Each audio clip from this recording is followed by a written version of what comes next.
My man Skip Bayless, affectionately, believe it or not, calls you the most selfish superstar that has ever played this game. He applauds it, actually, but he says he calls you the most selfish superstar because you're going to put the ball up, you're going to do whatever it takes, and you could care less about anybody, how anybody feels. How do you respond to critics who sound just like that? Well, I remember when Shaq and I were on the same team, and we used to have our disputes, our quarrels, and Phil used to come in the room and say, you guys as athletes think you guys have big egos. He said, I have the biggest ego in the room.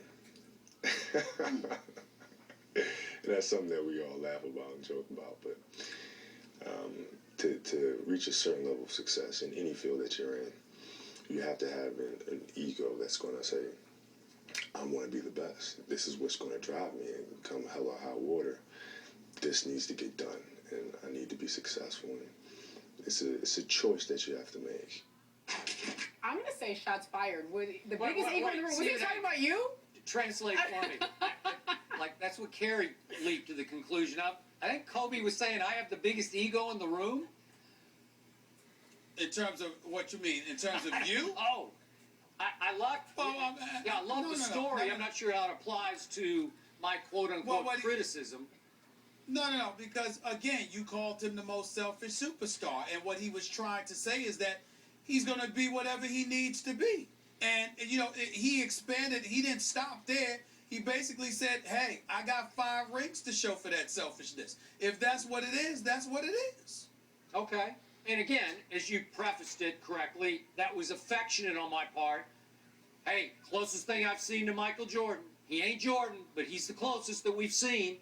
And he has led this league in shot attempts now the last 3 years. He will do it again this year. He's leading now, and I'm sure he will continue to shoot a whole lot of shots. I'm fine with it. It's just who he is.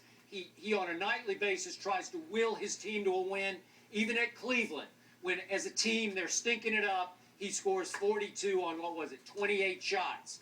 Is it too many? Didn't work that night, but that's just Kobe Bryant. I respect it. I honor it. Skip, I got to tell you something.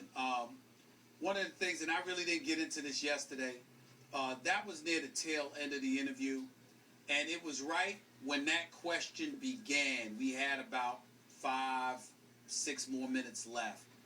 And it was at that moment where I just saw a dissension kicking in, or like a resignation, the resignation that we alluded to.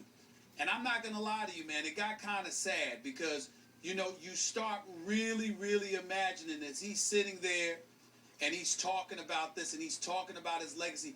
These are subjects, I've interviewed him many times. And these are subjects he usually strays away from. I got more time to go. Just last year, Skip, he said, do you think I'm going to stay around until I'm averaging 18, 19 points a game? And before I could answer, he said, hell no.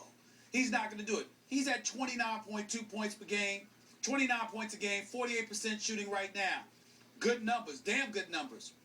But you sort of get the sense that he senses the end is even nearer than he thought. And it led me to start thinking about next year. Yeah. I'm not, based on my conversation with him, Skip, I'm not going to be surprised at all if Kobe Bryant announces sometime in the summertime, off season or whatever, that this year is going to be his last. I just get that feeling that next year is going to be the end of the road for him. I think he's going to call it quits. I'm starting to sense that. Would he tell you that it's an upset when he plays a game without getting hurt now? That he always hurts something every game? Wow. He says every game. He hurts something. Every game is painful at some level. And I never got that. But as I'm sitting here with you this morning, I'm telling you, I got the feeling that at some point in time he's going to announce that next year is it for him. Wow, that's some powerful stuff.